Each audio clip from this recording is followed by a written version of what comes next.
Does this work? It does. Awesome. So no issue. Yet.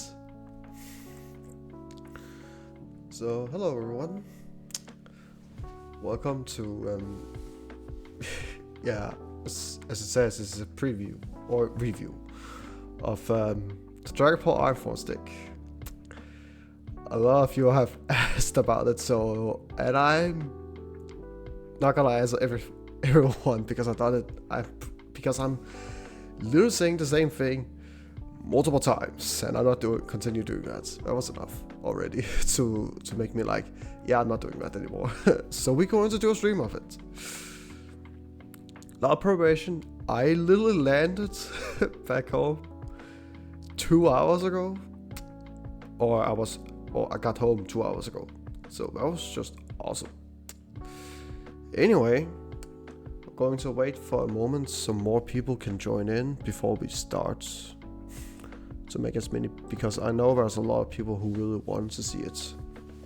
So trying to give people a chance to join in.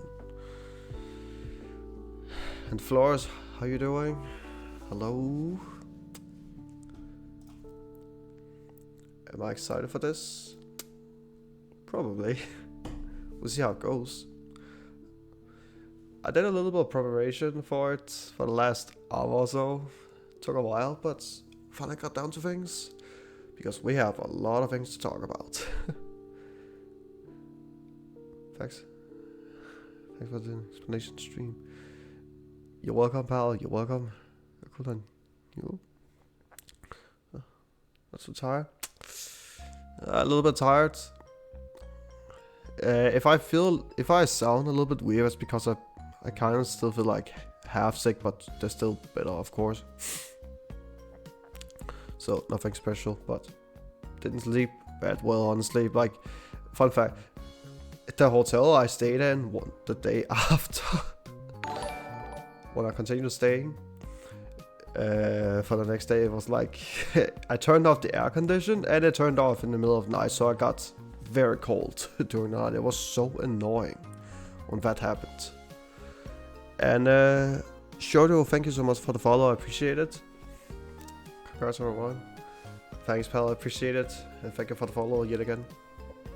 So yeah, a little bit tired, but a little bit annoyed with the air condition suddenly started again during the night, and I got pretty cold when I woke up, so hopefully it doesn't catch me up yet again. I literally just almost like recovered from being sick. It was so annoying when that happened. And Flores, thank you so much for the follow, pal, appreciate it. We're gonna wait about 5 more minutes, so to make as many people come in as possible. So I'm gonna do the announcements first, and we go down with the funnies and everything else we had to do. Again, I suddenly had to prep for it for a very short time, so it came out of nowhere, but that's how it is.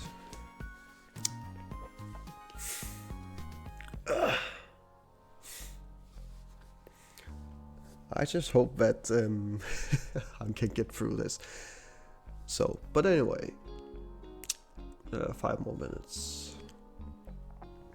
Yeah, but the response on the poster, it's been, you guys have been killing it. It's absolutely ridiculous to me, and I really appreciate it. That's for sure, especially the support. Like, you guys don't know how I feel about it. It's amazing, honestly. We'll try and keep going as much as I can. And if any of you did not watch the stream, when I was on stream, I got interviewed, as I mentioned. But as I told when I got interviewed, that I'm not trying to win or anything. I'm just trying to get as far as I can, have a good time, enjoy the trip with my friends. Nothing special, but yeah, what I forgot to mention, that I try to be consistent. I'm just trying to be consistent. I'm not trying anything special. And if I can like solve the meta or something, that will also be amazing. Then I will just try and do that, of course. But right now, this is probably the first step that we have for maybe trying to be even more consistent, I guess. But alright, gonna wait a little bit more.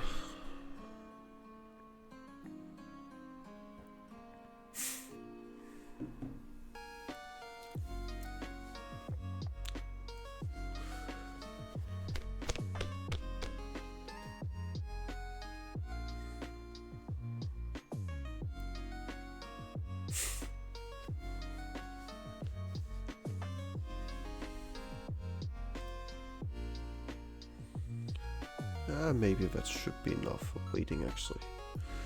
Alright. Anyway, let's get into business. So while we are doing things here, okay. So before I continue or start everything here, I will first start to mention that if you guys I know a lot of you have questions for a lot of stuff here. I will probably not answer everyone, but most of your questions will probably be answered throughout this the stream, of course. That's the first thing.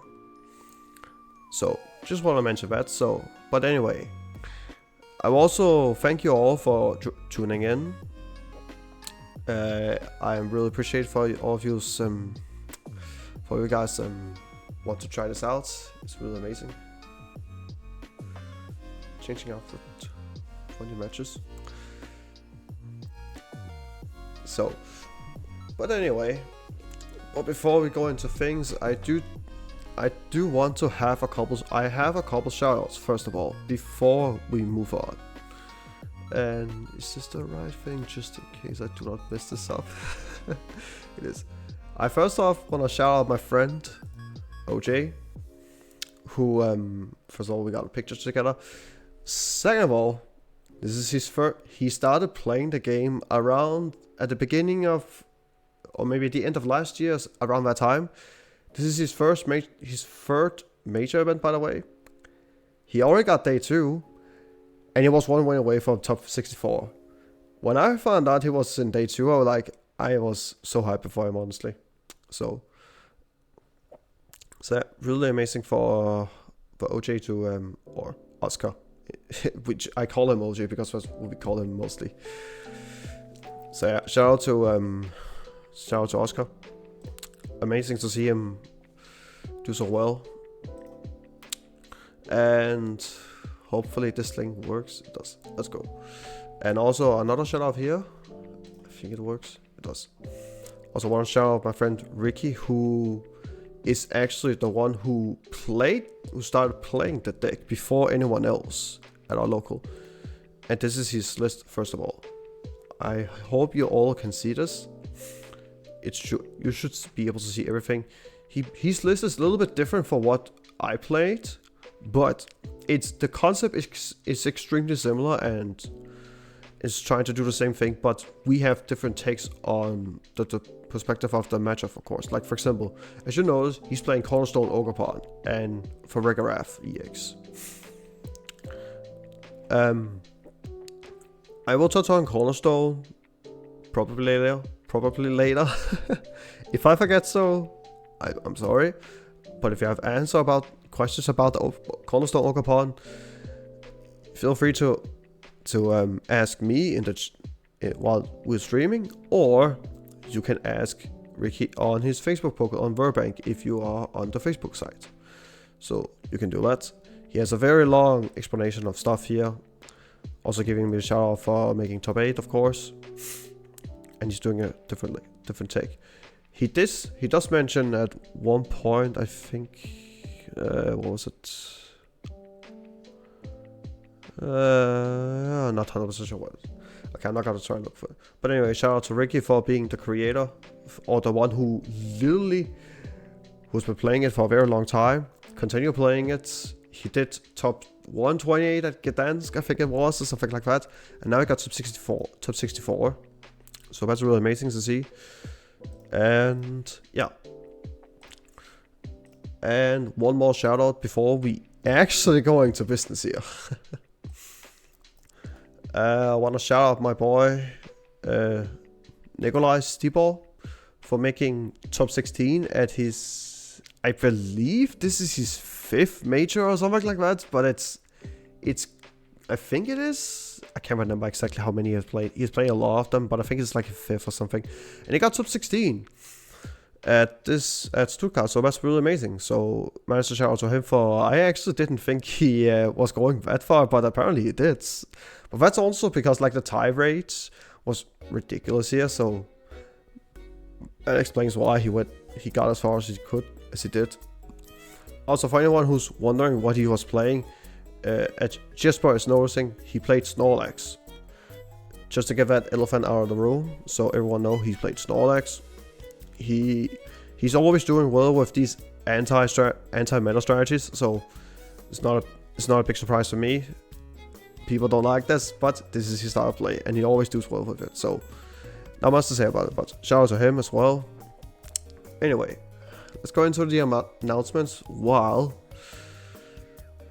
we're doing this. So first announcement is again, this is before we go into, I know it's before we go into this, but I did mention that I have some announcements, and this is actually something to do with some of your guys actually asking me questions. But a lot of you asked me about, am I doing a VOD on YouTube for this? I could have answered a lot of you, but I choose not to do it. For a very particular reason, because the answer to your question, to that question is yes, it's going to YouTube on a VOD. If you guys don't know this, the channel, there should be a link here. There should be a link on Twitch, or you can type in the social thing, and then it should pop up for you guys. So you should have it now. But it's going up there. I'm not sure when it will answer. So yeah, not answering questions because most of the questions is probably going to be answered here. But if there's like a question you think I did not answer, then please do it again, because I'm not gonna because I'm trying to go through this for not as long as possible. But so yeah, the VOD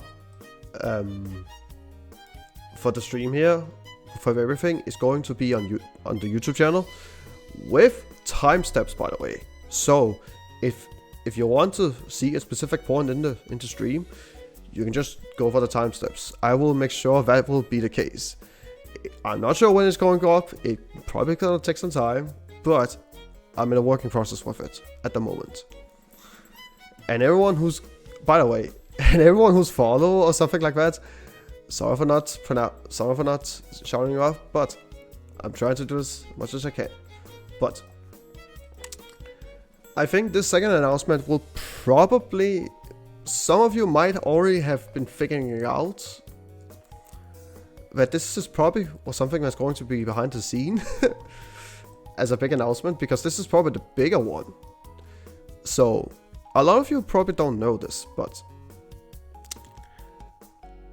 I have tried to stay at the top as much as I could. That's always something, of course. Most of us trying to do it, for those who think we have a shot at this. But I have always got told by people that I kind of have a gift for doing well. Because one thing I'm really gifted with is like learning really quickly. And when I learn really quickly, I can do well really fast. And that has happened for a very long time now. And after this top 8, recent top 8 I should say, I have decided to open up something that a lot of you have probably expected this, but I'm opening up my own Metafy.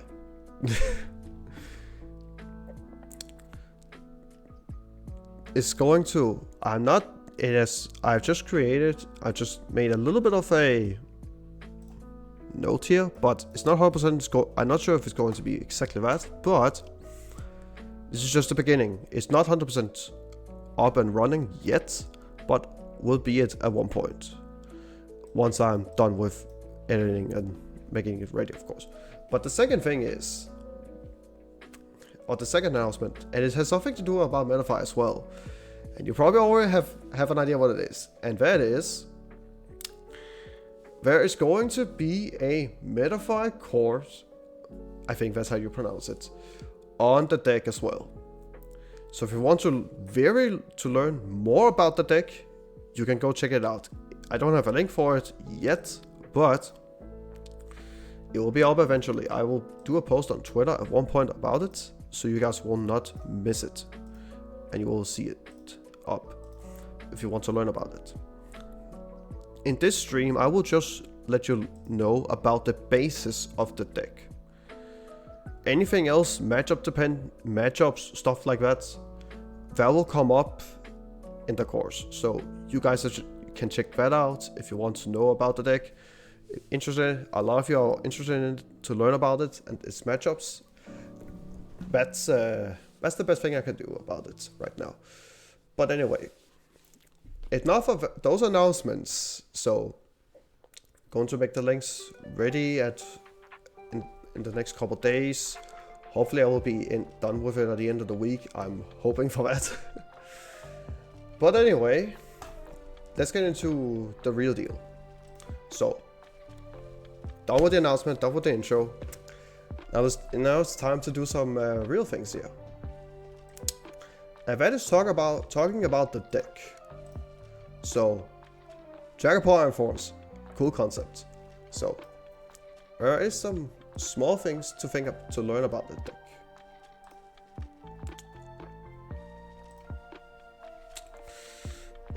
So, I hope you all can see this, and hopefully it's not too white for me. Anyway, the deck strategy. Very easy standard to learn. You always want to go second. That's like the main thing to understand about this deck. You always... It's literally just a flashbang, exactly. But anyway, yeah. You always want to go second. That's the main thing here. Because there are literally 0 reasons for you to go first. The way I see it, at least. And while I'm thinking about it, I maybe should have pulled off the deck list first before we actually talk more about it. That's a mistake on my side. Sorry. That's probably better. Alright, here we go. So, before we touch on going second, why do we go second? Because there's not too much search options here. As you can see, we only have like 4 Treepies, 4 Dragloak, 2 Dragapult, only 1 Puffin, 1 Nest Ball, 2 Ultra Ball, and Trolley. That's not a lot of search cards for a Pokemon, of course. But we have Iron. But again, we're trying to go second so we can do Arven turn 1 to get Trolley with Team Evolution, so we can make some Draglows turn 1. That's like the main concept. And we have like 11 energies with Earth Impulse, so we have like 12 outs to energy cards. So we have a decent shot to actually have this. But if we only have the Trolley, then we could just get Earth Impulse and guarantee the energy if we don't have the energy, and vice versa, of course. In the worst case, if we price the Trolley, we have Puffin to search at least 2 Pokemon to set up. That's the positive side, even though it's not as great starting opening up a Trolley, but you get the deal. We have 4 Thorns, 1/1 Touch Groove. We're gonna touch on this a little bit because this is actually a very important part about the deck. 1 Rat Sam, excuse me. Very important for the deck actually as well. I will say that. I will say this. This is actually also a really important stuff for the deck. For manipulating the damage for Arven because of consistency. Because again, we're trying to go second as much as we can. And so we win the dice roll. We're trying to go second as much as we can because we need to go second. Or else we will have 2 turns with literally nothing. Or trying to set up instead of just 1 turn trying to set up. That will because if you have one turn you cannot do anything with, it feels so bad. We also have 4 Crispin, which is also not normal to see in most decks, but in this deck it makes a lot of sense.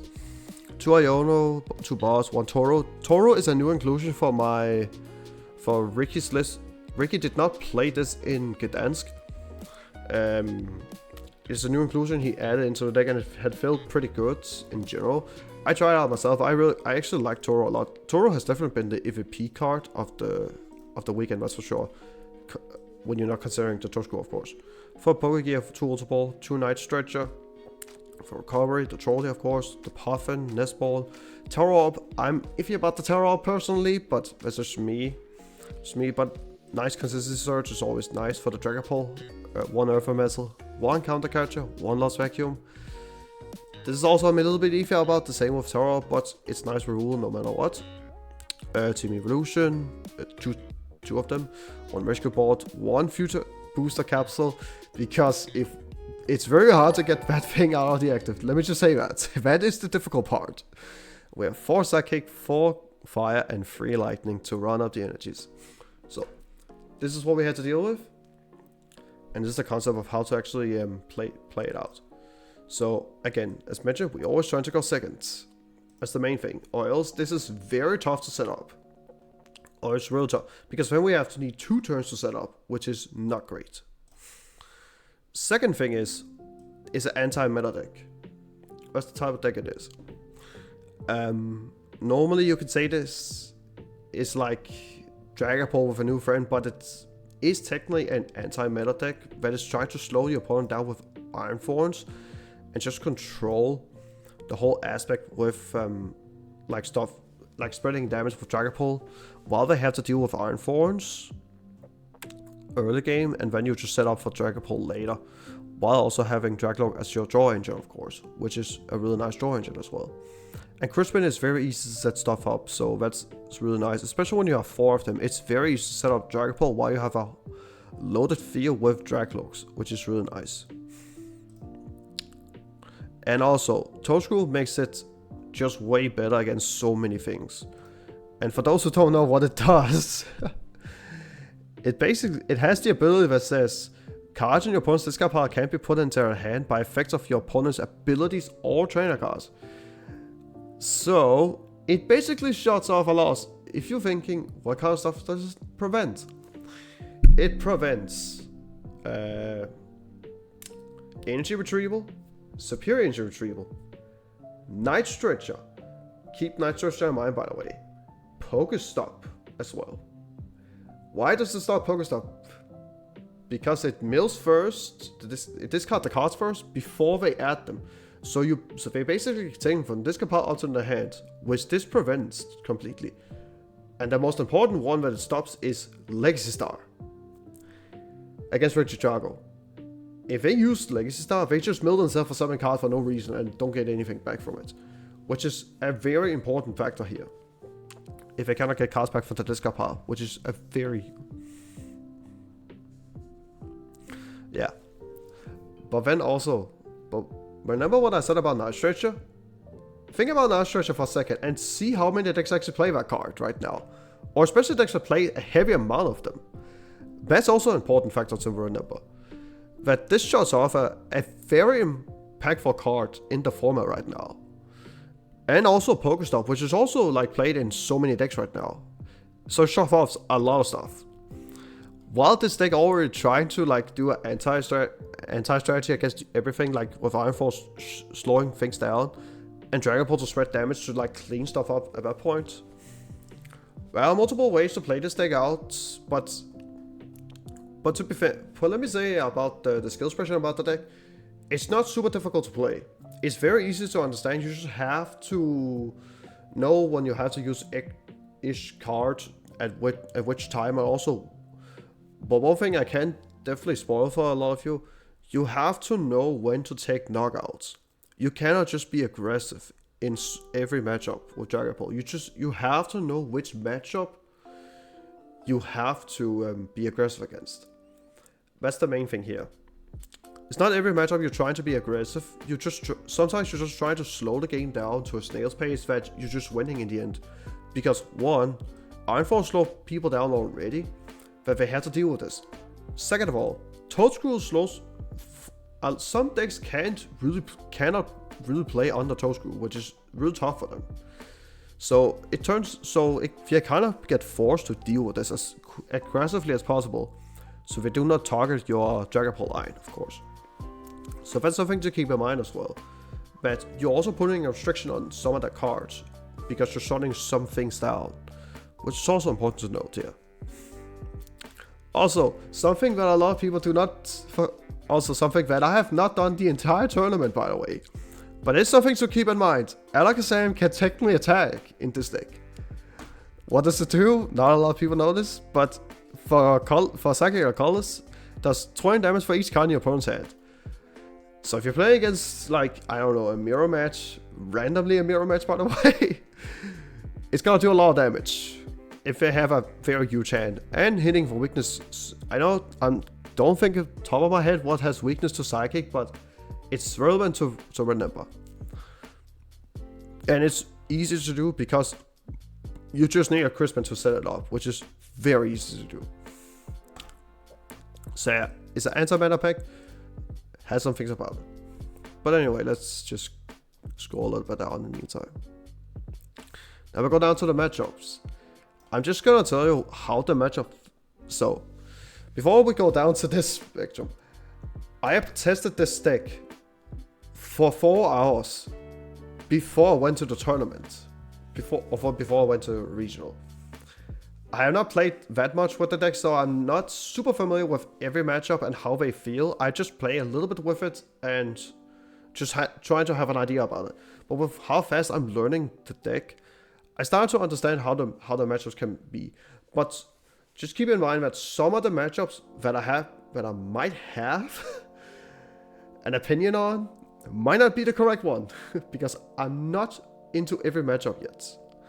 Because I hadn't played every single matchup yet about the deck. I hadn't played it for that. Hadn't played that much to know all the matchups, but it's just how I think that it's going to run out, because I've been following what my friend has been doing lately with the deck, so I've just been following that. So for matchups, we have Regidrago. It's definitely a favorite matchup because Iron Force always slows the deck down quite a lot. They have to deal with that while you're setting up Dragapult and you can sometimes not take a KO against it, but that's up to you. But it becomes extremely favored when you have the Toadscrew, as mentioned, because it shows off Legacy Star. And also, by the way, another thing about Regidrago is some of the list has started to play Superior Injury Retriever now. That means you also show off that card. And that's also a huge thing for Toadscrew, by the way.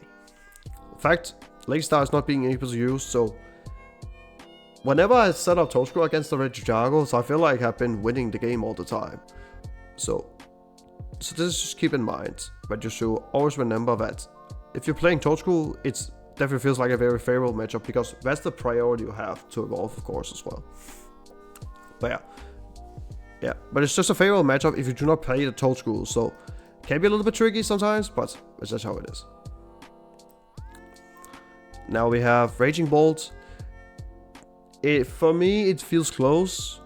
Doesn't feel super favorable or anything. Thorns helps a little bit, but again, it's a little bit difficult as well with Dragapult to deal with Raging Bolt in general. But if you play the Toadscrew, it feels slightly favored, but it's not super favored. Like, I played against one Raging Bolt at Stuttgart. I did win the match because of Toadscrew, because he had to go against it, but it still felt like the matchup wasn't super favored. It felt slightly favored, but not super favored, as it might look like. But if you play for Farigiraf EX, it's definitely a favorite matchup, because if they do not know you're playing it, if they benchlock themselves for nothing that can out it, you just see him evo to it. You just see him evo the Girafarig and make a Farigiraf EX out of nowhere, and you basically just pass until they deck out. So it depends on what type of card you're playing. That's why I told you to remember the Farigiraf EX before. for my friend Ricky who playing that. Unfortunately, he said he should probably have played the Toadschool instead, because even though Farigiraf does make the matchup pretty favored, Toadschool might be just better overall in general, especially for how the meta was evolving. Charizard, pretty favored in general. Dragapult always has seemed favored against Charizard. But when you combine it with Iron Thorns, that means they cannot use Lumineon, Rotom, or Pidgeot. That is a tough call. So when you have Dragapult slowly set up, it feels so hard for Charizard to run. Also, they cannot use Infernal Rain, by the way. Just keep that in mind. Lost Box feels close. Iron Force doesn't really do too much in the matchup. But Dragapult has always been pretty good against Lost Box in general. But with Lost Box playing, Pikachu EX can maybe make things a little bit difficult. But it also depends on how the Lost Box is playing it out. So Lost Box can feel close. I will say that. Gardevoir. Some people think it, or some of my friends thinks it's unfavored in a way, but when I play the matchup, I feel like it's just close. You just have to know when to do things at the correct time. Also, this is also something to remember. In my top 8 match, my opponent did not play Super Rod. He only had Night Stretcher as his only recovery card. So keep that in mind. So Toadschool did help in that Gardevoir list specifically. But if you're playing against a normal Gardevoir, then it can maybe be a little bit tough. But I still feel like even with all those factors, I still think the matchup is close. At least how I feel about it. Golden Go, it's definitely an unfavorable matchup if you have nothing for it. But if you play Toadschool, it's definitely a favorable matchup because you forcing Golden Go to have so much against you. It's ridiculous. Also, I forgot to put in the Cornerstone EX. But if you also play Cornerstone, you might also have a shot against Golden Go, but I feel like Toadschool just does it better. Cornerstone I'm not too big of a fan of, honestly. So that's just my personal preference. Snorlax is a close matchup. I have played 0 games of this matchup, so I have no idea about it.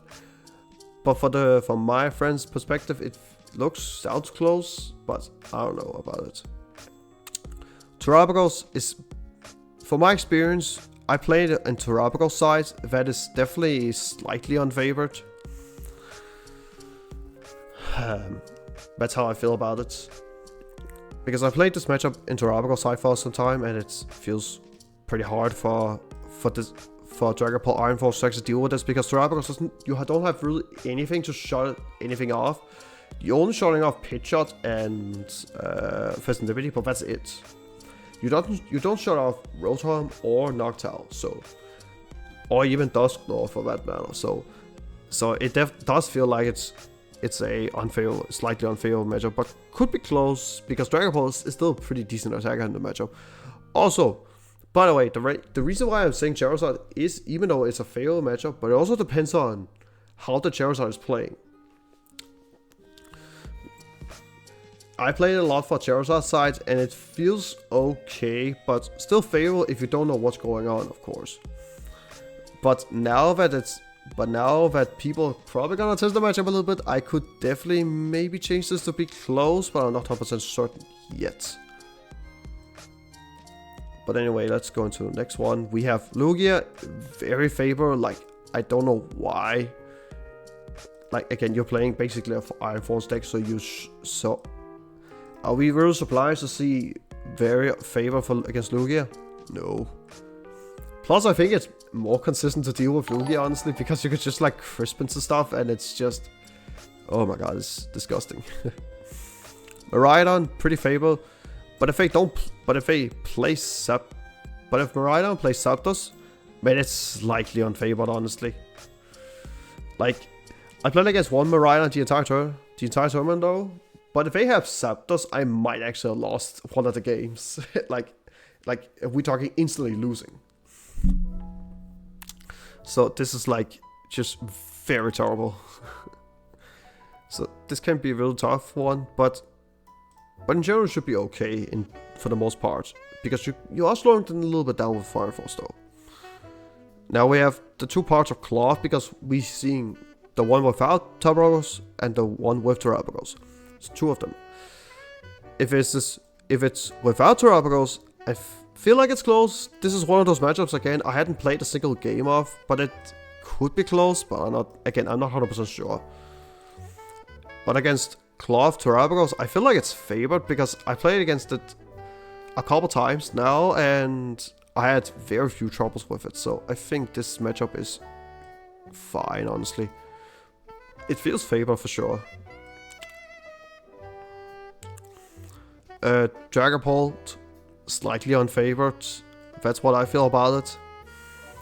The times I hadn't really played, I played a couple times on PGG Live when I tested the deck. It feels unfavored in a way but Dragapult has consistency issues in general, so you can maybe squeeze it in like that, but I'm not. But again, that's just how I feel about this matchup in general.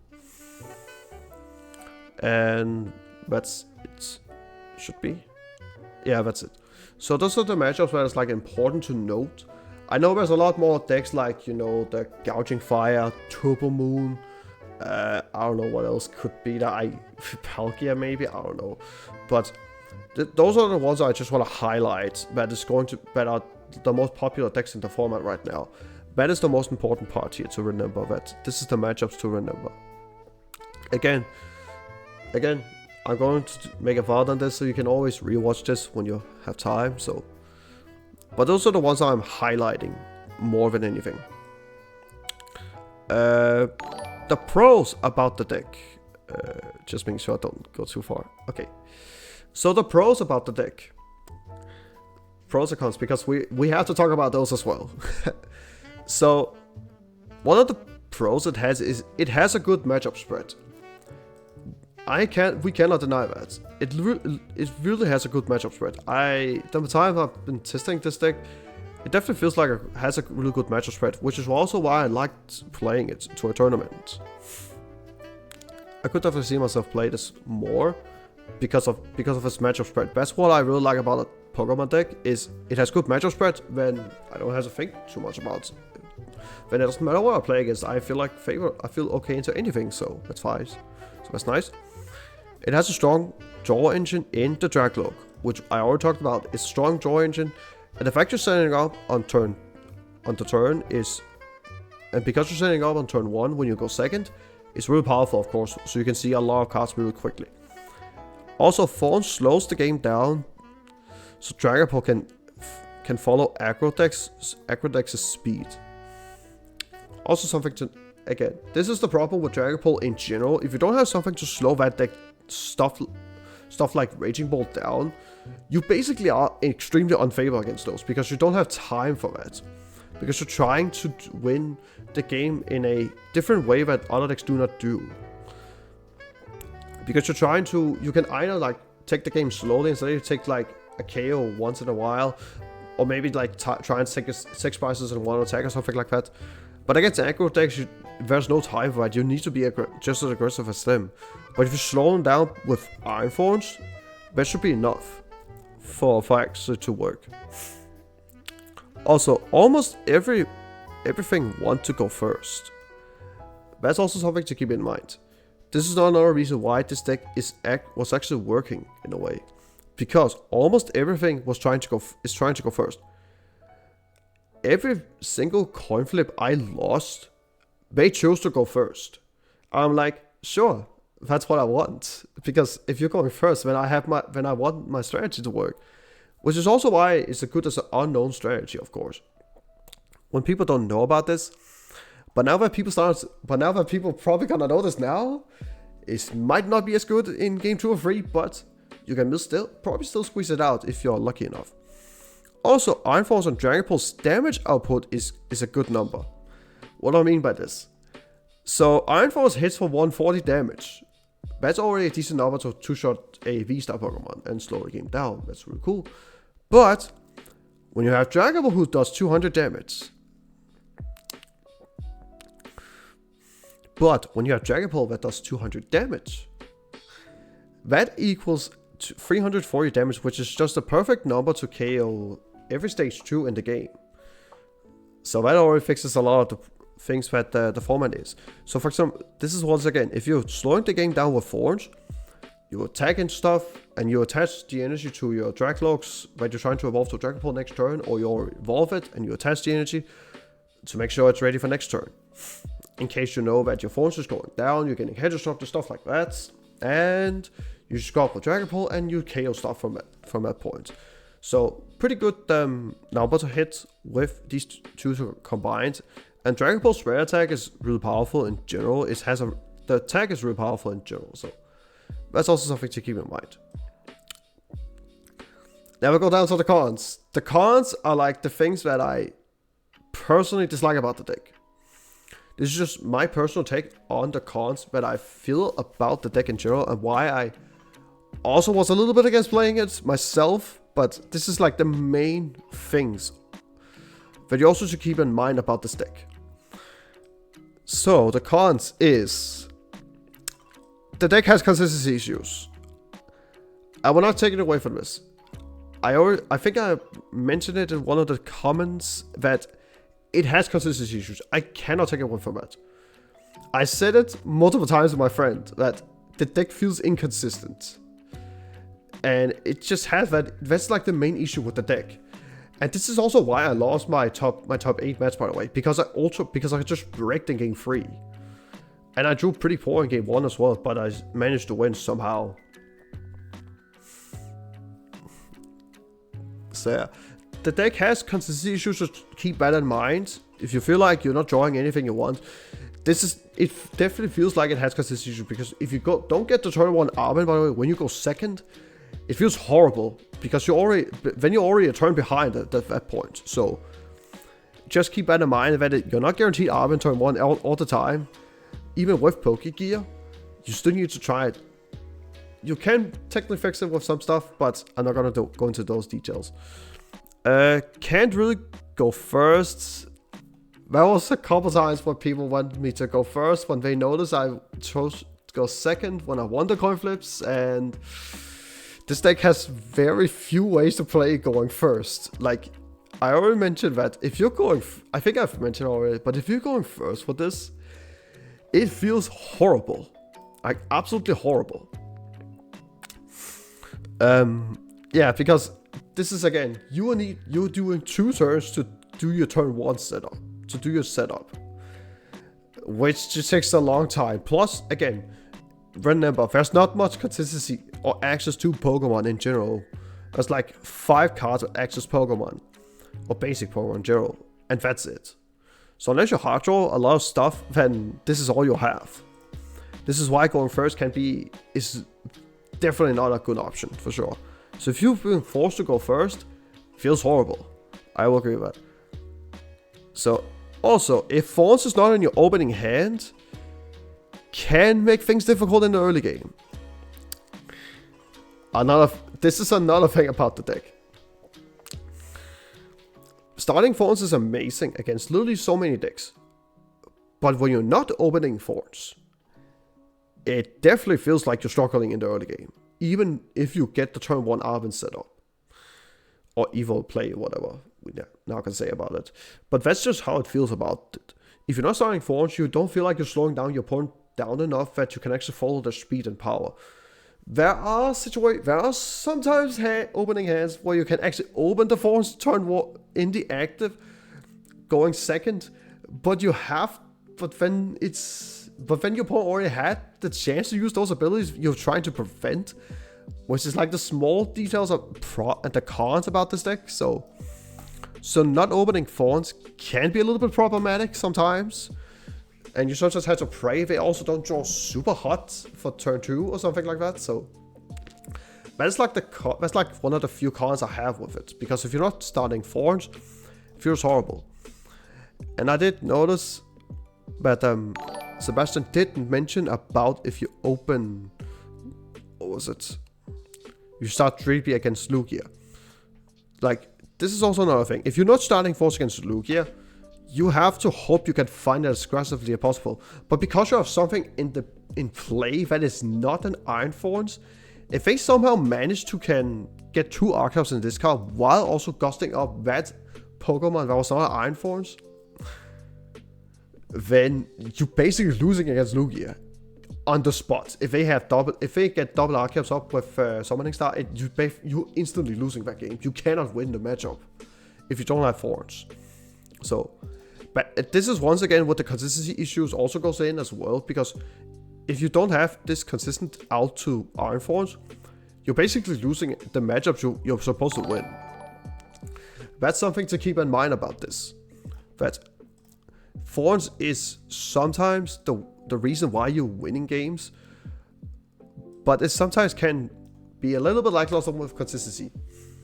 Now, this con, or these cons, or this one especially, or sometimes this of course, did not affect me at all in the tournament, because this is a known deck. This is a deck no one knows about, and what the entire aspect of the deck is.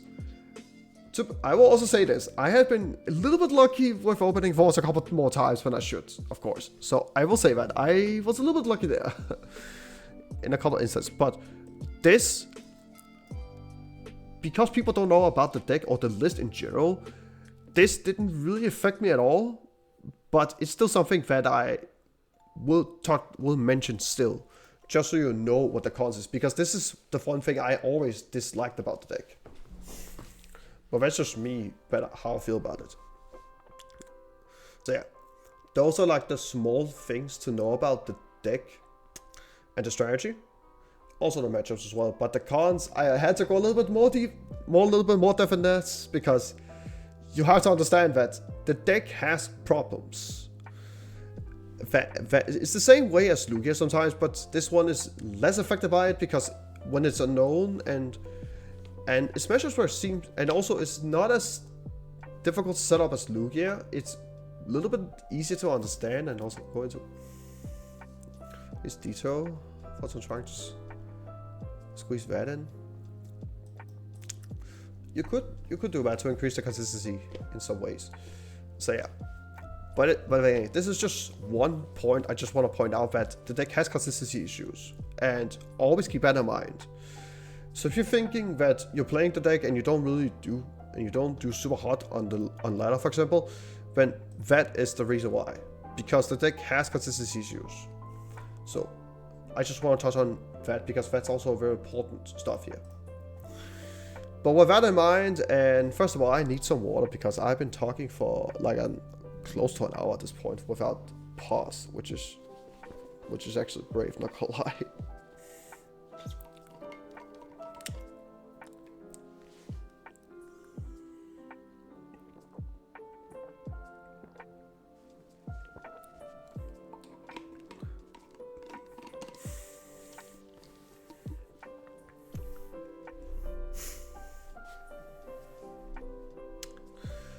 Alright, so I hope that some of the questions that you guys had about the deck and know some stuff about this helped a little bit.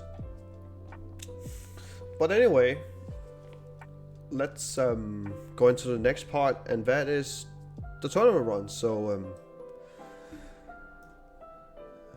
that also is an important factor here. So we just, I will let the deck list be opened, because there are some key points to point out here. Anyway, so I'm going over my Twitter page, and by the way, has it really reached this much? Jesus Christ. Okay, that's ridiculous. But anyway, day 1, round 1, we hit Miraidon. That was a 2-0 victory. Because, as I mentioned before, I did start Thorns in some of the matchups, of course. And this is one of those matches where I started Thorns both games. But I want to let you guys keep something in mind here. You may be thinking that I probably had open Thorns all games long, not priced my stuff that I needed all the time, blah blah blah, not priced Trolley at all. This round 1 might surprise you. This is, by the way, this is game 1 I'm gonna talk about. The very first game in the entire tournament. My prices are horrible. And we're talking like literally almost unwinnable against literally anything else that is not Maridon. Because my prices, I remember 4 of them that are very crucial, and this is no joke. I priced 1 Dreepy, 1 Dragloak. The Dreepy can be like whatever at this point, and Dragloak is like sure, but that's it. But the other 2, I priced all my Dragapult EXs. And here comes the worst part. They were at the top of the price, so I never had Dragapult the entire game 1. What do I have to do in that against Maridon? I have to go Thorns route against Maridon. And my entire time playing that game 1 was like, please do not play Zapdos, or else I instantly lose the game. I could not win that game if I played Zapdos. But luckily they did not play Zapdos, because they had multiple Ultra Ball, Nest Ball, whatever. I did not find a single Zapdos, so I'm like, thank God, or else I instantly lose that matchup. That is not great. But game 2 I had access to Dragapult, and then I took 6 prizes in 1 attack, because I set everything up, so... That was like... So game 2 went a little bit better, because my price was not horrible, but... It was... But as long as I won Dragapult in that matchup, then it's fine, because I can either take KOs, or... But mostly But in this general, I just took like 6 prizes in 1 attack, because I set everything up instead, because... There was no reason for me to do stuff like that.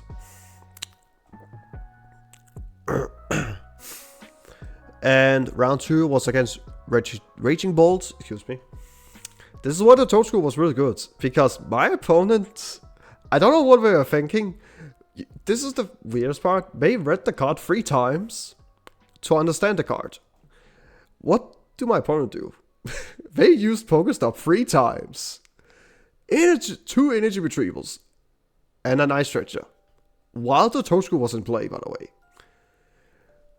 Frankly, they hit only tails at the Pokemon catchers, and had to use Prime Catcher pretty early, because they had to discard it with Burst Draw if they didn't do it. I did open Thorns in one of the games. I think it was, or maybe it was both. I can't exactly remember if I was one of both. But I did prioritize Team Evolution on the George School, so I had that online as fast as possible, because if I shut off Pokestop, then I'll take that any day. So yeah, I won also game 2 in time, unfortunately, because game 1 took a little bit long, because they drew pretty well. A little bit okay in game 1 anyway, but I managed to control the game enough that I ended up taking all my prizes with all 6 prizes with Dragapult, because I controlled the game a little bit still, but was a little bit scary in the end. But 1, because they didn't have energies left in the deck, so... Or they had 1 energy, but they had to hard draw from Fascination, and they missed it, so... That was lucky enough. Round 3 was against Lugia. I'm saying this is true, but it's not true. It technically will be a 2-0 anyway, because I opened Thorns game 1. They opened Luminion. They did a mulligan, showing me that they were playing Lugia. I'm like, okay, and I start Thorns. That's amazing. I flipped off Thorns, and they used Mesagosa, flipped heads, took a minute to look in their deck, and they conceded the match. They did not want to play it out, which is understandable. But this is a tip. This is a Lugia pro tip for all you Lugia lovers. Do not concede, even though it's a Thorns deck, or especially well, to be fair, in this case, do not do it right at this point, because even though, yeah, I know Thorns is pretty terrible for Lugia, but in a matchup like this, do not concede instantly unless you know what it is. To my favor here, I did not tell him I was playing this. I'm not sure my opponent has seen my tweet about the deck or the list yet, but I did not want to tell him, of course, because first of all, I have no reason to tell him. Second of all, that's that's really good information for me to not share that information with his friends. If I play some of his friends, then you will probably maybe all think, okay, it's Iron Force, that's amazing. But when I show Dragapult, and they're like, what the heck is going on? So, yeah. Kind of sad to deal with us against another Lugia enjoyer, but that's how it is. Also, I have by the way, for anyone who doesn't know, I had the biggest bait the entire tournament. That I coming over for a Lugia plush, Lugia playmat, Lugia coins, and I flip out Iron Thorns. That's like the biggest bait you can imagine. Anyway, coins of round 4, we play against another Regidrago. That was a 2-0 victory. Toadscrew was the MVP. We didn't draw super hard anyway in game 2, so also we were pretty unlucky to prize a Alolan Exeggutor both games, so could have been a little bit tough, but once I set up Toadscrew, they were like, I'm not winning even if I had a Alolan Exeggutor. It did not do anything. So yeah. Pretty unlucky in game 2, but game 1 was pretty much locked for me, even with Alolan Exeggutor, even if they had access to it. Next we head against Charizard. This is the first time I was in game 3, by the way. Notice that I've gone through 4 rounds, not a single game 3. It's first in round 5, I'm going into game 3. So I play against Charizard. I'm losing game 1.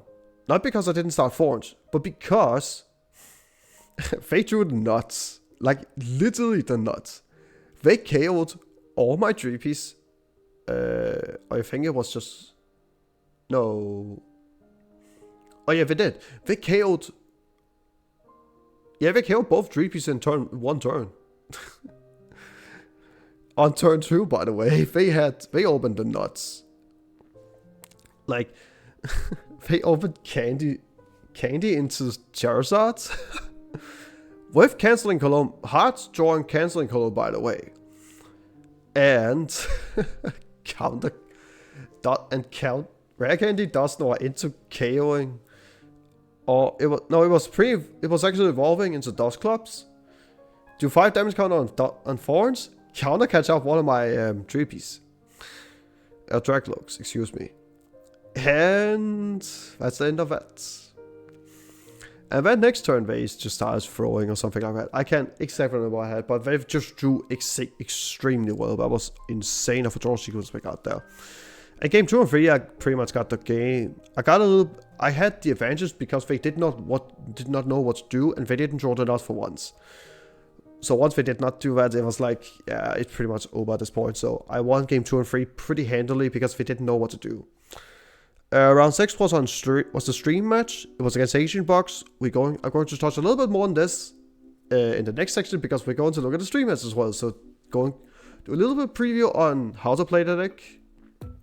As well, I already explained some of the things about the deck, but let's showcase a little bit more of it. Some of it.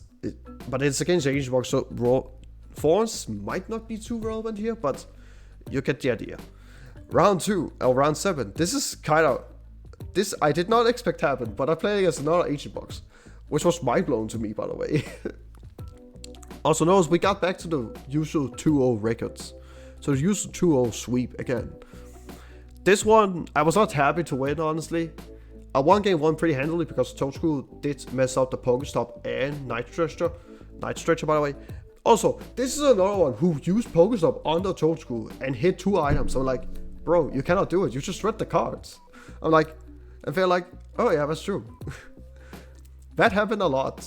So yeah, that with Pokestop with while Toadscrew is in play, that happened a lot, by the way. So, in game 2, this was not a deserve for me to win, because they apparently had dropped the cards after game 1, I think, because there was a card laying there on the ground, but the judge noticed it was the same sleeve as their deck, and it was Dark Energy. In Ancient Box, you can already put the pictures together already there. Turns out it was not in the deck, and my opponent got a game loss for it after like 10 minutes after I just won game 1. I'm like, I told my opponent I'm not happy winning like this because this doesn't feel fair in any way. This was not a fair win at any point, and I still do not like this, but in the end, we had to say rules are rules, and there's nothing we could do about it. So this is like a win. I'm still not happy with the win, but it is what it is. I probably could have won this, but again, the game was too early to actually know the stuff. So it was like turn 2 for him or something like that. So not a super great way to win this match, but we have to respect the rules, of course. And last round of day 1 was against Charizard. This is against Arnie, the one who won the regional. Game 1 I lost because I didn't draw super hot. I think something like that. Yeah, it was something that I didn't draw super hot. I can't remember. This was also one of those that I priced Trolley. There was a couple matches. I know I priced Trolley or something like that. But I didn't draw super hard in game 1, so I had to scoop it immediately. Game 2, I squeezed it out in a way. Game 3, I decided to go a quad Thorns route because my hand was not good, but I had to do it. The thing that I noticed about Arnie in game 1 and 2 was he never tried to go for canceling Cologne whenever he had the chance for it. So my hand is not great, but I'm trying to like see if he has canceling Cologne or not, because he's not showed me it in 2 games in a row now. I'm like, if he hasn't shown me in 2 games in a row, I'm like, that's really good, that's really well done. But now you have to show me it, because this is the point where you need to show me the card. Turns out, he never played it. He played 3 Arbans that entire game 3, and he didn't show a single sign of canceling Cologne. So, and turns out he didn't play canceling Cologne, I figured out in the end, because I asked him, I was trying to force canceling Cologne out of you for the whole game 3, and he told me, I'm not playing Cologne. I'm like, okay, that explains everything. So, my theory was correct that he didn't play Cologne, and I ended up winning because of a quad force strategy, so I was just holding everything back to set up the Dragapult once I knew it was safe to set up, because his board is starting to get very scary once Iron Force is not in the active anymore. So I removed, so he never used Pitcher the entire game 3, because once he could try, because he missed Counter Catcher and Boss, but he also had to discard one of each, and while I tried to do it for the Quad Force strategy, and also missed energy a couple times because of Clever. So yeah, it was kind of wild to go through, but was a close game 3 still. But I think with the way it was working out, I feel like I was in a winning position for almost like for a very long time, because he didn't draw super hot through Clever or couldn't find any outs for the Thorns. So we started day 1 off with an 8-1 record. That is ridiculous, first of all. I never done that before, but we do it somehow. Next up, we have day 2. We're starting round 9 against my good friend Jesper and my coach as well, by the way. So, lovely guy. Please take him out. He was playing Cloth to Rabagos, and he broke the curse for finally making it to day 2 and an 8-0 record. By the way, it was 2 people from Denmark going 8-0 day 1, which is ridiculous. So we didn't have to ask ourselves, where are we gonna sit? Because we both know we're going to sit on table 1, both of us, against each other. So we knew it was gonna happen. I end up, so this is one of those matchups where, first of all, I know I priced Trolley because I didn't have access to it, because I used Arvin at one point and I couldn't find it. Second thing is, I was extremely lucky in this one to win game 1. If he did not price his own Trolley, I would have lost instantly. Like, that's how lucky I was in this matchup. That's how lucky I was in game 1. So it's combining with like a weird stage of luck for this deck as well, and also the fact that a lot of things has to go my way as well for it to happen. So I was extremely lucky to win this game. Extremely lucky to win game 1. Game 2, Thorns did his thing against him, and yeah. I took 6 prizes before I even took 1 prize, so there was no hope there. Round 10, this is my winning into Top Cut, by the way. It's against Rich Drago, against Julius. A very enjoyable Finnish player, and has the most amazing profile picture right now. Oh god, I did not think he did that. But anyway, I won this 2-0. This is basically like the other Regidrago. Except for maybe game 1, it was getting a little bit close. Because he did get out of the Toadscrew lock pretty effectively. But I kind of had turn, but I kind of had pretty good control pretty effectively throughout game 1, so I ended up winning in the end by taking 4 prizes of, maybe it was all 3 prizes with Dragapult alone, something like that, I can't remember. But game 2, he didn't draw super hot. Even with Thorns in the active, it did not help at all. He really was trying his best to get out of the lock. Also, I had like an insane... He even let me go first, by the way. But I opened Thorns and he had no way to deal with it because I just didn't bench anything. Because I didn't have other basic Pokemon, so I just like attach pass. Next turn, Arvin into Trolley, Evo, and good luck from there. Because I also set up Toadscrew. Also, by the way, Julius was playing Pokestop and Superior Energy Retrieval. He did not know what to do against it. Because he know once the Toadscrew is up, there's no way he can use any of the cards. But fun fact, turn two turns later after I set up the Toadscrew, he tried to use Pokestop. He hit an item, and I'm like, bro, you cannot take it. And he's like, oh my god. He had like, almost like this weird face as he has also here, by the way. Like, why? He was trying his best to get there, but it did not work at all. And then I took 5 prizes in 1 turn with Dragapult alone, and he staked me the handshake and gave me a big teddy bear hug and congratulated me for winning the match. So yeah, so we are 10-0 at this point, and what do? I just ended up IDing the next 2 rounds for guaranteed first seed. I did against Robin Schulz, which was amazing, first of all, because we were not, this ID was a little bit unsure. We were a little bit unsure about this ID because we were not sure if 29 match point was going into top cut. But after a little bit while, he decided to take the ID anyway because he was guaranteed apparently anyway, so it didn't matter. So yeah. Oh yeah, and by the way, the round 11 ID, my opponent literally just watched my match against Julius. I think it was mostly just game 2, I think he saw. And I thought in the beginning he was playing Lugia, but it turns out he was playing Regidrago, so he was like, yeah, I'm not winning this. If we play, I probably lose instantly, and I can make top cuts, because I cannot lose. Because my opponent here has to make a tie and a win. Or at least, or I think, yeah, he had to win and a tie for actually making top cut. So yeah, and he did not want to try the matchup out. So yeah, I was like, yeah, sure, begin just ID, that's fine. For me, it didn't matter. For him, it mattered a little bit because he had to win the next one, but he'd rather take the next round because he probably don't want to play against me. Because he just saw what happened against Julius. He literally told me that. So I'm like, okay, I understand you. So we finished round switch off with a 10 win and 2 tie score. So that's just ridiculous. Undefeated first seed, by the way. Top 8 against Garward. This is the close matchup.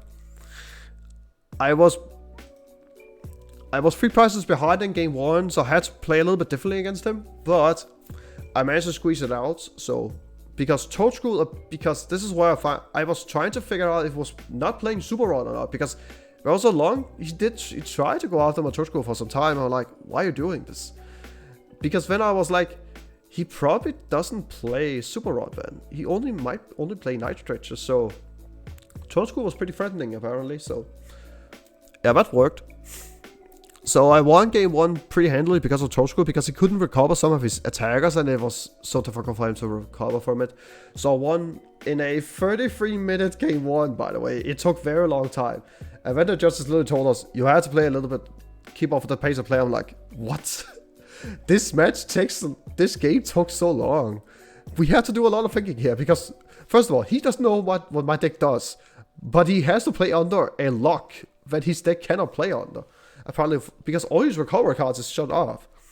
And I have to think about this matchup a little bit different way than normal. I have to go a little bit aggressive with Dragapult at this point, with Alakazam as well. But I lost game, but in game 2, I did horrible mistakes a couple times. Didn't really get punished by it, but I could definitely squeeze it out still.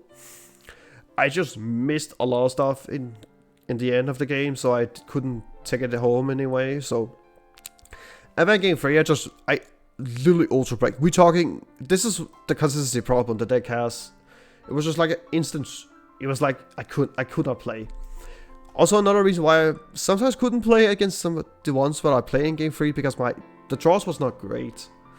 This is the consistency issue that I had with the deck, so. But the game 3 was basically me having Iron Force active, draw, energy, pass. 4 turns in a row, by the way. That's the... so the thing I did not like about the deck is the thing that I lost the top 8 against. So I could have won a duel, but I did like poo-poo brain stuff. So unfortunately, that did not happen.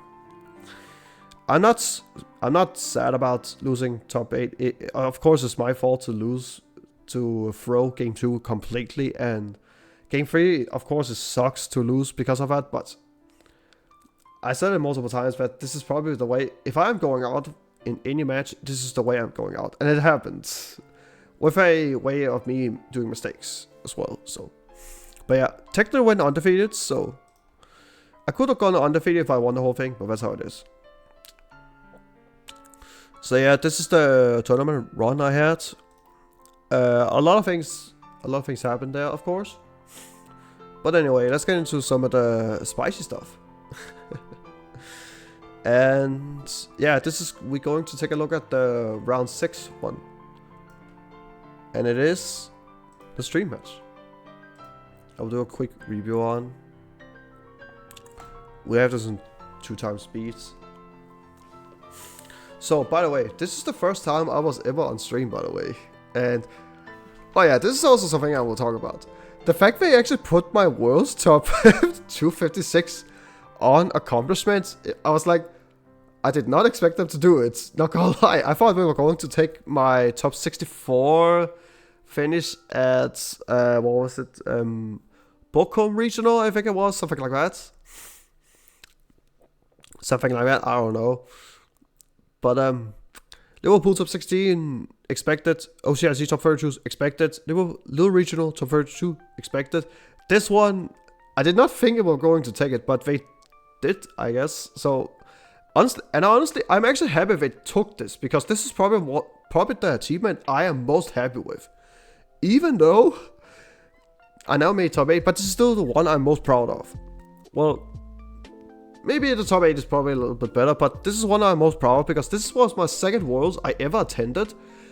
I started on an 0-2 record, and I went 6-0 into day 2, by the way, with Lugia. And I never been happier in my life than this. This run was also happy for me, but I feel like this was more personal for me, because I feel like I was down in a very long time, but this is like absurd to me. But this one was like, I feel like I can go very far if I'm just playing well, because people don't know what the deck is and what's in the list. So that was I have a big advantage already in a field where people have to go into the unknown for me or against me. So that's my advantage here. Also, before we actually move on into this, by the way, I have some things to say about this. I have seen Azul's stream talking about my stream match. Let me tell you this. I got criticized pretty hard. Like, I just got criticized by a lot of the things that he said. But, not criticized in the bad way, but like doing so many mistakes that I did. And I could play. I will admit this. After watching it myself, I could definitely play way better with this. But I have some very, very bad excuses for this. But I have some very bad excuses for actually playing as sloppy as I did, or poorly in a way. Or more poorly than sloppy. I don't think I played sloppy, but I'm feeling I played very poorly. I could definitely play way better than this. So, again, this is just me being... This is just bad excuses. So I will not take anything away from this. So, first of all, I had already been sick for a couple days, and I was trying to get a little bit healthy at this point, so I still feel... I have a little bit of headache sometimes. I had a little hard time sleeping anyway, even though I got some sleeping pills to actually try and get a little bit better of a sleep, but it didn't really help that much. So, but try my best. Second problem is, or second thing that happened also why, if you guys have not been on stream yet, by the way, those headphones I have on, they are sound, not only are they soundproof around you, but there's like noises in them that is so frequently high I cannot think. I had serious headache while I had this on. I was not thinking straight at all. I had serious headache when I had that on. So once I took it off, I was relieved. Also why I was maybe not the most intriguing in the interview after, because so yeah, this was like so when I was on the interview, after I got this off, I tried to stay calm again and try to find myself, but my head was just gonna explode while I got interviewed. I'm like, I had to answer these questions. I'm like, come on, dude. I literally have headache right now. I even mentioned it on the interview, by the way. It's because of this, actually. And they even mentioned it. I'm like, this is why I was playing very poorly on stream. Okay, I could play way better, of course. Like, and if you have seen the stream match, you already know what are the moments there are. But it's already pretty poor. So yeah, being told by one of the players that you're looking up to, like Azul, that he said I did a lot of mistakes on stream, but I could maybe have done a little bit things differently and played better. I will agree on that, a lot of them. But again, this is just bad excuses for me, of course, saying why it happened as it did. So yeah. Oh yeah, and by the way, I priced Tosku both games, by the way, just to spoil out, because it's already out. Also, the Night Stretcher price is pretty annoying, not gonna lie. Oh yeah, and by the way, pricing Tosku and starting Toad Cool is like, why? Though, to be fair, and I know some of you maybe, and I know a lot of people, or some of you maybe think, okay, you maybe have, it's your first time on stream, it's fine to be like that. That is true. That can also be the factor. But I don't think you guys noticed it, but I was extremely calm throughout the entire run, throughout the entire stream. That's because I have learned to control my nerves, so I was never nervous or anything. I was just trying to find what the noise that I had in my headset. That was like my problem with it. So this has nothing to do with anything else. It's just me trying to focus on concentrating, because the noise in the headset is so annoying right now. So yeah.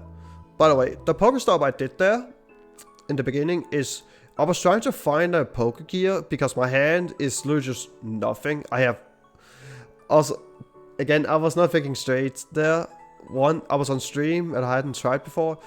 Also, again, this is a very bad excuse, but that noise really distracted me a lot.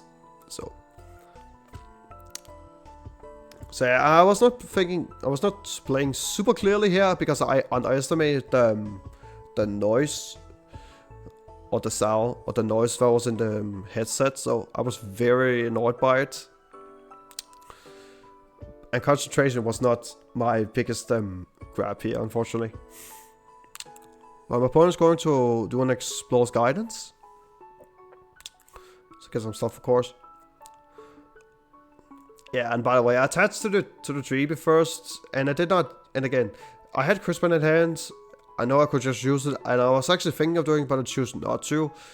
This is once again with me excusing why I didn't do things, because I just did not think straight, okay?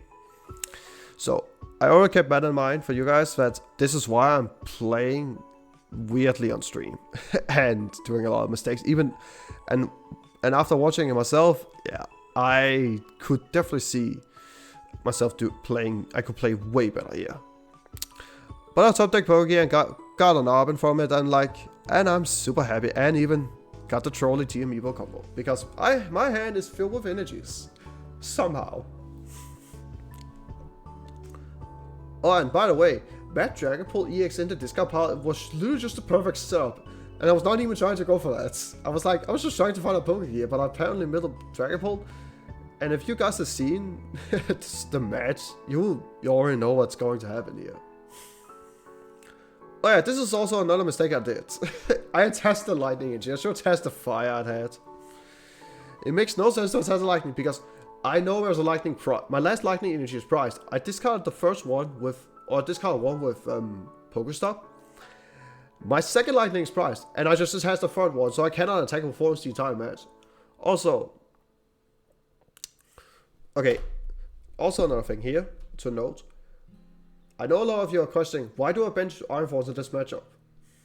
My reason is, benching Iron Thorns in this in a matchup like this, I wanted to try to force my opponent to go after it, so they do not target my Dragapult EX. Because if they do not target my Dragapult EX, it's having full HP, and it's very difficult for them to actually deal with that already. But one thing I've noticed of some of the Ancient Box that are playing has playing Roaring Moon EX.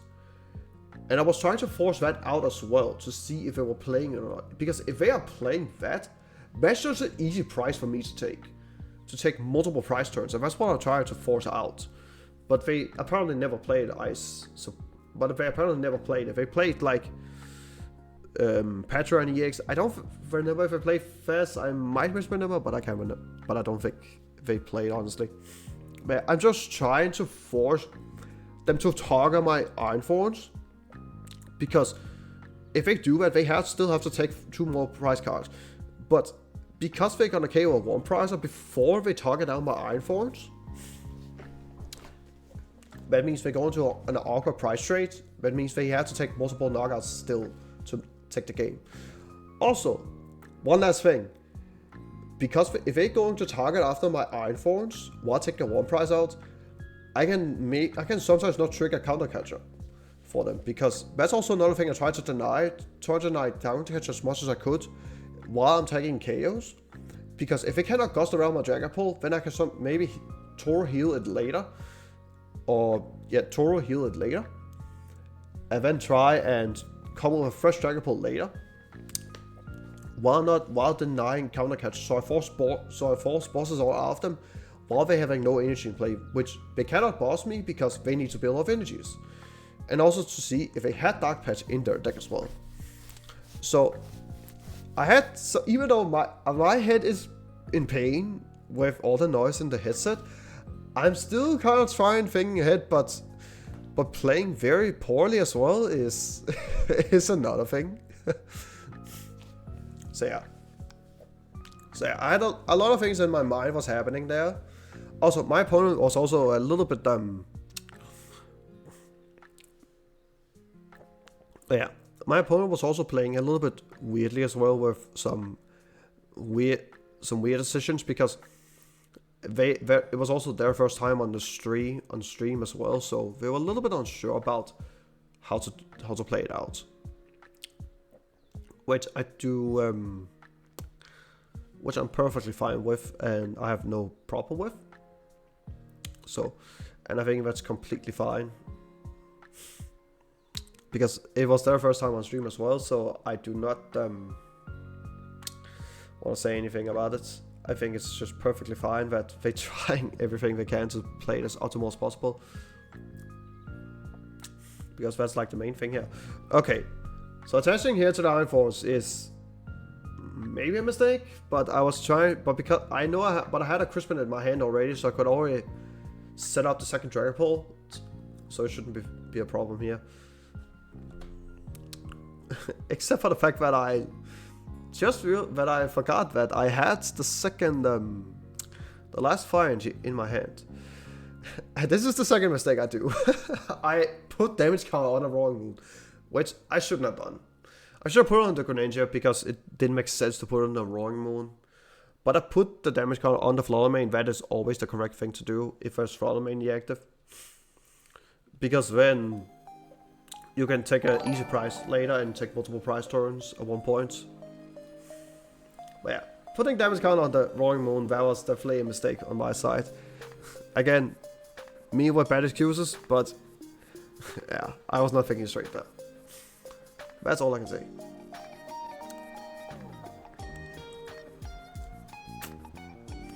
And here comes multiple Roaring Moons ready to go.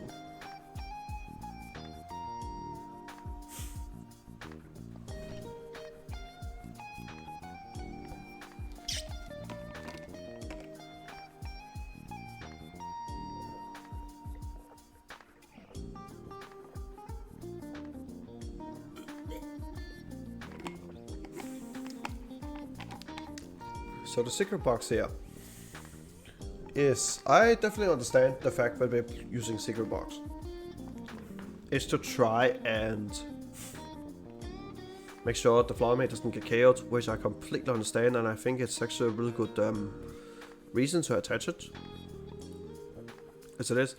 Though, they are one ancient card off for KOing my Dragapult with Flower Mane. Which is not great. It is very bad. And my draws is horrible as well, because I still don't find a single Dragapult, which I was trying to do for a very long time. But because my opponent now has the third Sada in the hand, this is why I'm trying to dig for Iono. Why do I dig for Iono? Because if I dig for Iono, I know they have two Sadas down. And the third one is in their hand. That means I can, if they only have the fourth, I was thinking that if they have the fourth Iono in their hand now, as well with the third one I know they had in their hand with the secret box, there's literally no way. And also this is, by the way, another mistake on my side, that I attached the fire. Well, I attached the fire. I probably should have tested the Psychic, honestly, just to increase my odds for... Yeah, again, I'm doing sloppy plays here, I will admit that. But yeah, I was hoping that they were not drawing the Sada here, because if they missed the Sada here, they missed an attack. Also, at this stage as well, I'm trying to set up damage for the Flower Mane so I could KO it with Lost Vacuum. So I could take a KO out of nowhere. And I did get the Lost Vacuum from the Iono, or was it the Draco? I don't remember. I also didn't notice it as well. But yeah, my Dragapult has 100 HP left. Flower Mane is not able to KO me. And they need to find the Sada. They did draw the Sada for the Greninja without shuffling the deck. So. And of course, I don't know if they drew it for a conceal card, but I know they had... But I know, of course, they had, what's that called? They had one Sada left, but I don't know what's the location of it is. Maybe it could also be in the prizes. That was also another thing why I tried to go for that play. Oh, and by the way, against Ancient Box, Toadstool is pretty good here, because it shows off Pokestop, Night Stretcher, and Superior. Which is very important, by the way, and very strong. So that was another thing why I was so sad about the Toadstool being priced. Like, if I had Toadstool in that matchup, I will probably have done... I'll probably have, like, completely annihilated him for so many stuff. But that's how it is sometimes. Anyway, he Palpats 2 Stardust back, and he KOs my Iron Thorns, which, again, I was very happy for that actually happening, because this is literally the whole reason why I'm doing this. Because I was so happy that they actually did that. Because this is where I'm trying not to trigger counter catch at all. I'm trying to force spores out of them at this point.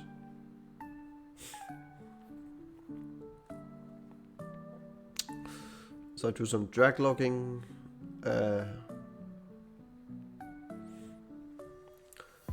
But because I had to play around boss at this point, yeah, and I got the Toro, so that was really nice. So I can just Toro my Dragapult back, set up a second Dragloak, set up a third Dragloak, and then I can have, because I already have preemptively attached energy to the other Dragloak, I don't have to use Crispin this turn. Also, I had Rescue Ball in hand, so I could literally promote anything at this point. Yeah, so I'm doing Transit Dive for KO, and this is where I'm trying to set up a multi-KO on 2 Roaring Moons at the same time. Not one. This does not trigger Counter Catcher, by the way, so they cannot take a KO on. So they had to KO my Dragapult specifically to get the price to go on with the pricing. But the problem here is, if they set up 2 Roaring Moons here, I can easily KO both of them because I set the damage up. Also, by the way, I was hoping they did not have another Ancient Capsule. I'm pretty sure I counted it to be 3. I know 3 of them are, and hope it didn't have the last one. Maybe it was price, something like that. I don't know. That was like the thing I was hoping for, and yeah, they were just short of getting the KO here, unfortunately. So they hit for 270, I think that's what they did. And my opponent just attached to Greninja to make sure it doesn't lose to the retreat lock, which is fairly understandable, of course.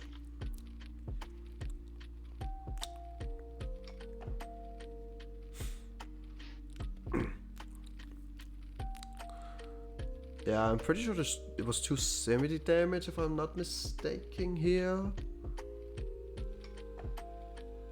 Yeah, it was 270 damage. So I know we were a little bit short. Oh, and by the way, I was lucky. I did forgot.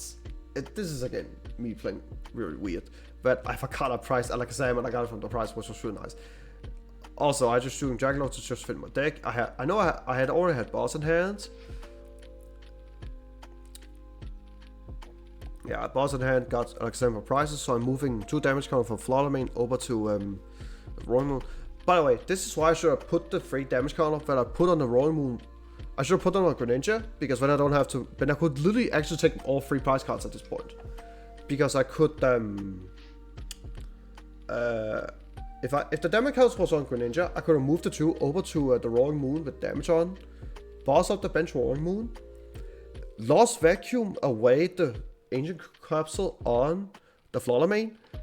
That will be KO'd by the damage, and then I'll take the last 2 prizes by KOing the last 2 Roaring Moons. So yeah, I could have won this turn if I actually remember to actually put the damage counter on the Greninja instead of putting it on the Roaring Moon, because that was just a big mistake on my side. But that was the one thing I should have done, and I'm just preparing for the second Dragapult just in case. And at this point, I have 2 Dragapult in play, and yeah, my opponent just can see, because there's no way they can survive next turn with 2 Dragapult being ready at this point. Yeah, so that was so again, a couple of mistakes on my side, and I definitely agree on the text that the Soul said about it, that I could definitely play it way better here. I will admit that. I could definitely play better while watching it myself. But also kind of unlucky that I prized Toadstool here in game 1, and I started Toadstool, so they had to KO it. Also, it's the last prize card as well, which was kind of annoying, but it is what it is. Didn't really come up. Me playing weird, while my opponent also played a little bit not completely optimal for my understanding, but I may also misunderstand a little bit here. I don't know. Yeah, and by the way, I priced Toadstool 2 games in a row, which is kind of ridiculous to me. Also, he priced the Ancient Capsule, which is nice for me, but kind of lucky for him. Oh yeah, this is also kind of annoying. What's gonna happen here? So I start Thorns. It's like whatever. I don't really care. And this is why Toadstool could be so good. If I had Toadstool access, this would have been so nice. Show off so much stuff. Here, I'm trying to go for Arvin first. And this is probably the worst mistake I did on stream, not gonna lie. Look at this. I literally have every single Pokemon in front of my deck. Look at this. I have every single Pokemon in front of my deck that I literally just searched my deck. And I know I have the rest in my head. So I know the Toadstool is priced. What does my poo brain do? I try to evolve Toadstool into Toadstool when I know I literally just price checked. I'm like, why do I do that? It is so stupid. Yeah, it's a spoiler for people that have not seen it, but like, it's official, so I can spoil it as much as I want, because it's not a spoiler. It's already official at this point, so I don't care. So yeah, I go for Trolley, set up the whole squad, which is really cool to see this, but I'm missing energy to do the evolution play. What do I do? I know, okay, so I have Night Stretcher in head, so I just need to hit energy for the Pokestop, then I can do it. Or Earth and Vessel, that also works. And I know I have, I think it was 1 energy I priced, or was it 2? I can't remember exactly. But I just need to hit 1 energy off the Pokestop, then I can do the team evolution play. As long as I don't hit too many Dragapults, of course. But it's the risk I take, of course. But I had to do it. I did hit the body part, the one of Puffin, that's nice. But I hit 2 Psychic Energies. But I know I priced a Psychic Energy. So that means I have 1 Psychic Energy in my entire deck left to use for the rest of the game. Without talking about the Night Stretcher. Because I also have to use 1 of the 2 Night Stretchers I have in my deck. So that means I have 1 Night Stretcher and 1 Psychic Energy left to use. Because I don't know where the last Psychic Energy is in my price card. So that got me a little bit... And again, you probably noticed it already. Like, I mistakenly took the targeted Toadstool to evolve for the evolution that... Again, I targeted accidentally and tried to evolve it. I literally just had all my Pokemon in front. It's so embarrassing to see, honestly, sometimes. Oh my god, it was so embarrassing. But, and I was also like, when I said target this, I was like, wait a second, I priced it. But then I just said that, so I'm like, I cannot take it back anymore. No take backs here. We just take the mistake. I just accepted the mistake. But this is once again me with just being... Again, I know, but again, I did some bad excuses. This is also not a bad play I did, by the way. I thought I took Arven into my hand, but I put it on bottom. But I needed the Arven, but I wanted the Arven instead of the Iono that I took. So now I have 2 Iono in my hand for some reason. I'm like, why did I take the Iono? Like, it was so stupid to take that. It made no sense to do. That was such a stupid idea I took there. But also, yeah, this is something that this is also something that I was thinking about doing for some time. Or this is something that well, not a lot of people thinking about. That I know my opponent has not seen too many energies So their way of getting energies into the discard pile is through Pokestop. So if I remove the Pokestop now, I make it extra difficult for them because I need to set up my stuff. And I get the boss from prizes, which is really awesome, so I can start threatening a lot of stuff here. So I was hoping my opponent was trying to...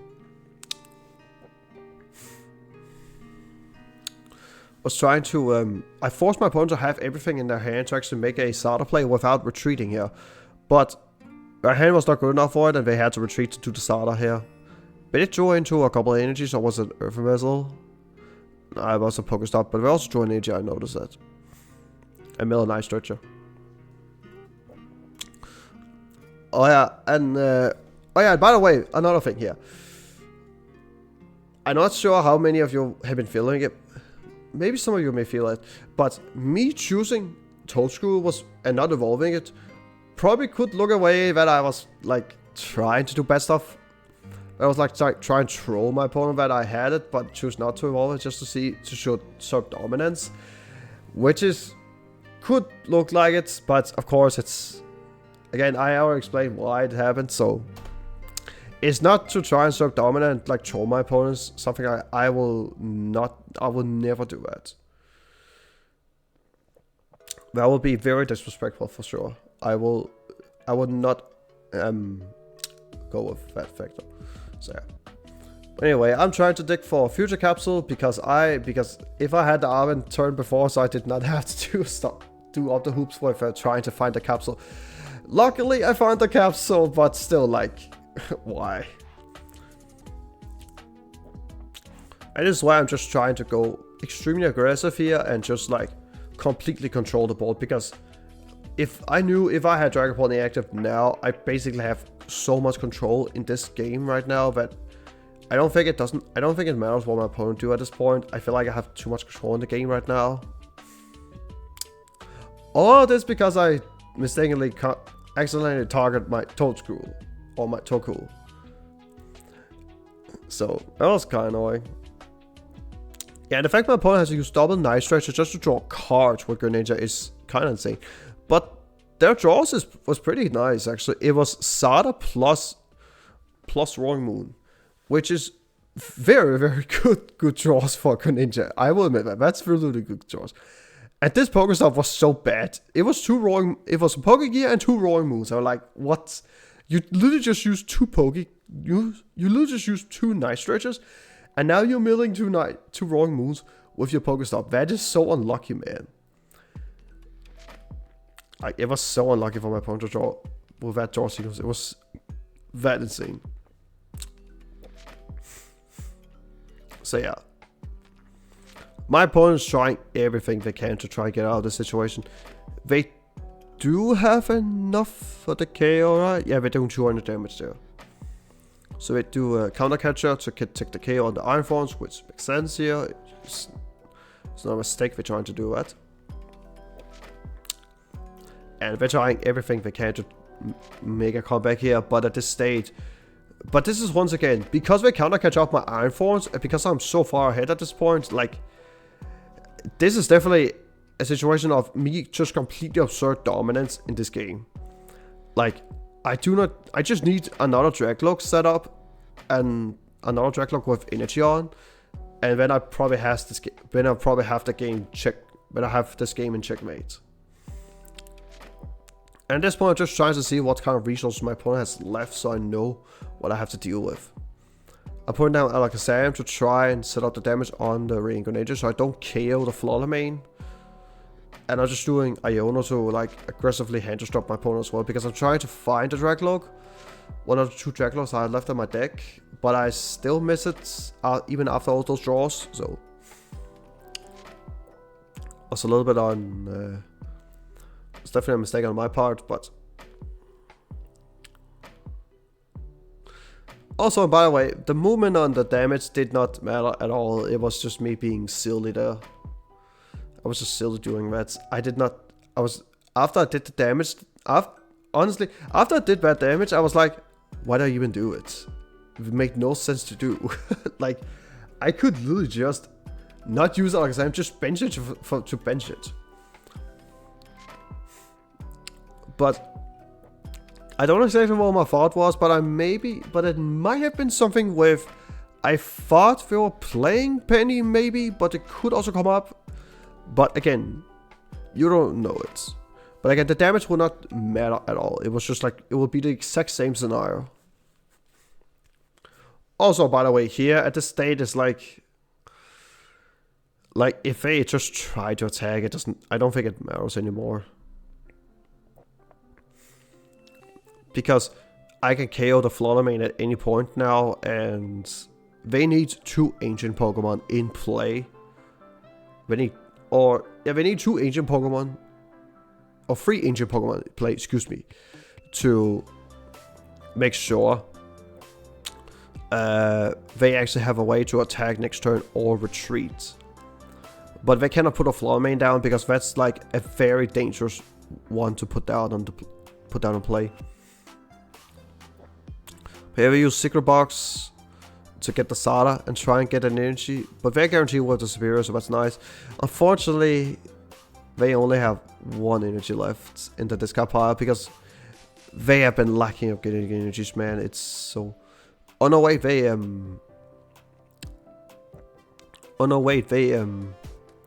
shuffled energies back into the deck with Super Rods, so...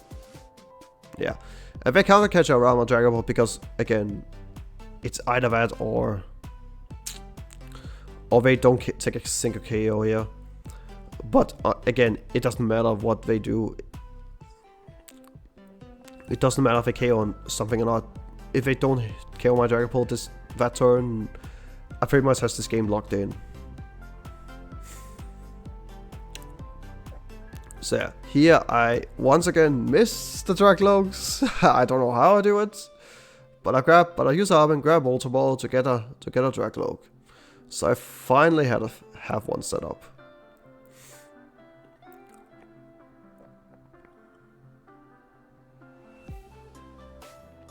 So I finally had the squad ready. And I'm pretty sure I already attached for turn, or maybe I was turn before. I don't exactly remember, but it doesn't matter. Again, I think this game is pretty much locked up at this point. There's literally nothing my opponent can do to make it possible. Again, here I'm just thinning out to make sure I have as much out for cards as possible. Okay, I did not. Yeah, at this point it's pretty much checkmates. There's no way to win. They have no way to retreat out, so. And my opponents take the handshake, and yeah, I win on the stream. Really cool, really cool. Was a great feeling also to win on stream, by the way. By the way, I'm not afraid of being on the scene or something like that, but it was definitely an important moment for me. But again, as I said before, I highly estimated the sound, the sound or the noise in the headset a lot. That caused me to have a lot of headache throughout that entire run, throughout that entire match. I have a lot of headache there. Was not super great there. Also, that's why my interview got also honestly a little bit awkward as well. I think it was a little bit embarrassing in a way, the way I sound like, the way I answer the questions, honestly, like, yeah. And I forgot some things also to say. I also forgot some shoutouts to some of my friends, so that was kind of fortunate.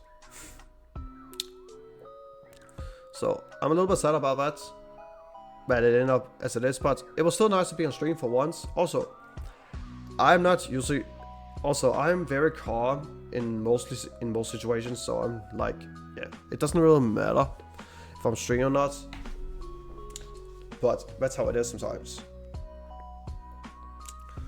Anyway, and to showcase my accomplishment, I don't know if you can see it. Does the turtle? Yeah, no wait, here it goes.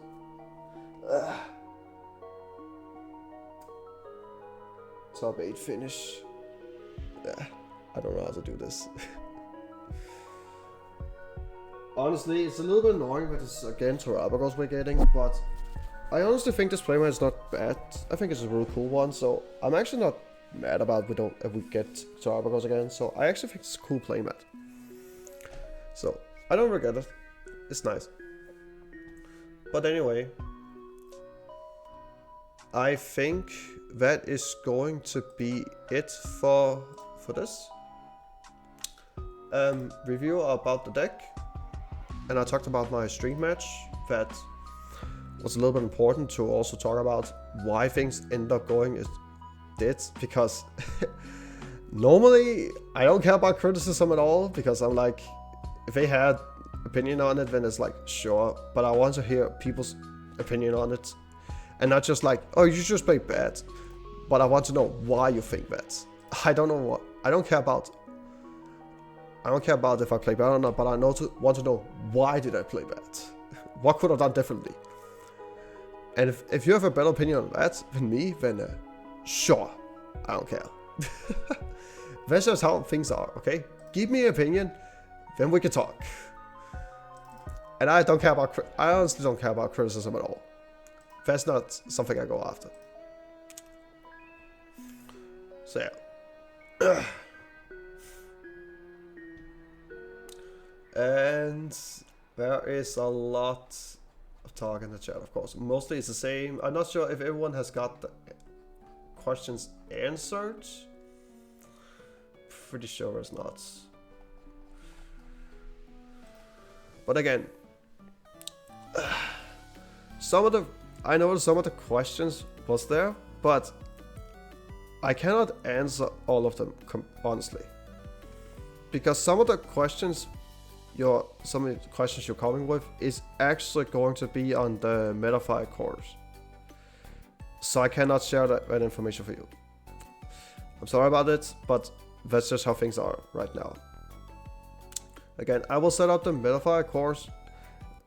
I'm hoping for it to be done this week. From my understanding, it's not too complicated to set up, so I'm looking forward to do that. Also, this stream is going to be on YouTube as well. Probably not.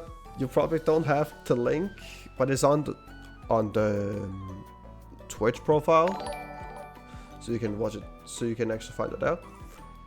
But I'm going to post it on my Twitter, where it's going to be up with timestamps, by the way, so you can follow it. And yeah.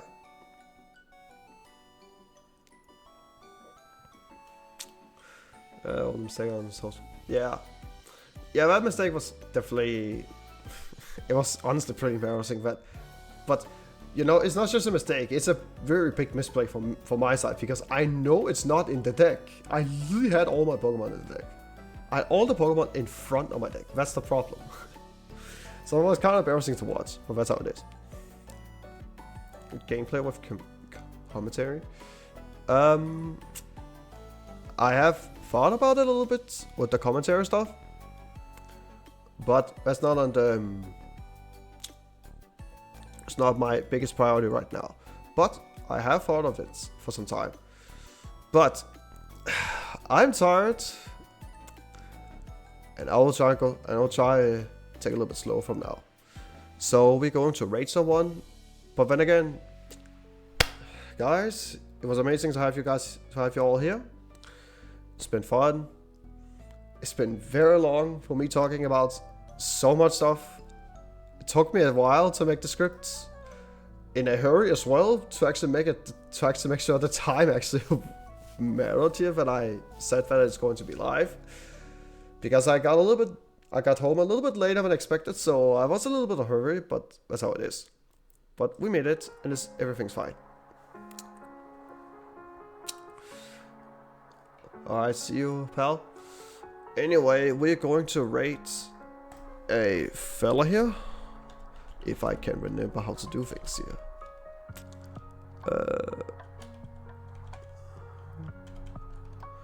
Am I doing this correctly again? Okay, then I completely remember. Hello, Liz. See you in London. Yeah, Sebastian, see you in London. And Toma, excuse me. Thank you so much for the sub, for the Prime sub. I appreciate it. So, again, I appreciate everyone's patience and will want to listen to this. I'm not usually doing stuff like this because I hadn't done it before, but I'm happy you all enjoyed it, and I hope you guys have learned a little bit. Again, the Metafire course is coming up in a time this week. The stream VOD is coming up at one point. Again, everything is going to happen on the Twitter page, so please be sure to follow me on Twitter to know when those things come up. But anyway, I'll see you guys in the near future. I don't know when, where, but I'm looking forward to it. But again, thank you guys for the support. I appreciate it a ton. It's amazing. But anyway, see you guys next time. Peace.